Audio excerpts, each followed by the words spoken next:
Hi అండి.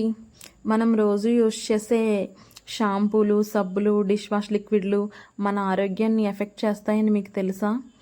So, మనం తింటున్న ఫుడ్ మాత్రమే కాదండి, మనం డైలీ లైఫ్‌లో క్లీనర్‌గా యూజ్ చేసే ఈ కెమికల్ క్లీనర్స్ అన్నీ మన హెల్త్‌ని చాలా డ్రాస్టికల్‌గా స్లో పాయిజన్ లాగా పాడు చేసేస్తాయన్నమాట. సో, ఇవి వాడడం వల్ల సైడ్ ఎఫెక్ట్స్ ఏంటంటే మనకి జుట్టు ఊడిపోతుంది, నెక్స్ట్ స్కిన్ ఎలర్జీస్, నెక్స్ట్ వచ్చేసి హార్మోన్స్ ఇంబ్యాలెన్స్. ఈ జనరేషన్ ఎక్కువగా ఫేస్ చేస్తున్న ప్రాబ్లం హార్మోన్స్ ఇంబ్యాలెన్స్కి కారణం కూడా ఈ కెమికల్స్ అని మీకు తెలుసా? నెక్స్ట్ వచ్చేసి ఇవి భూమిలో కలిసి మనకి పర్యావరణాన్ని, తాగే వాటర్ని, భూమిని కూడా పొల్యూట్ చేసేస్తున్నాయి. సో మన ఈ ఎఫెక్ట్ నుంచి మన నెక్స్ట్ జనరేషన్ని, మన పిల్లల్ని కాపాడుకోవాలంటే ఖచ్చితంగా మన అమ్మమ్మల కాలానికి వెళ్ళాలండి.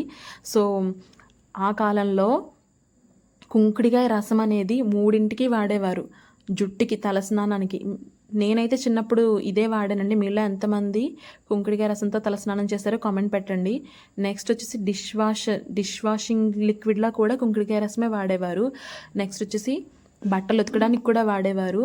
దీనివల్ల మన ప్రకృతికి, పర్యావరణానికి, మన ఆరోగ్యానికి కూడా చాలా మంచిదన్నమాట.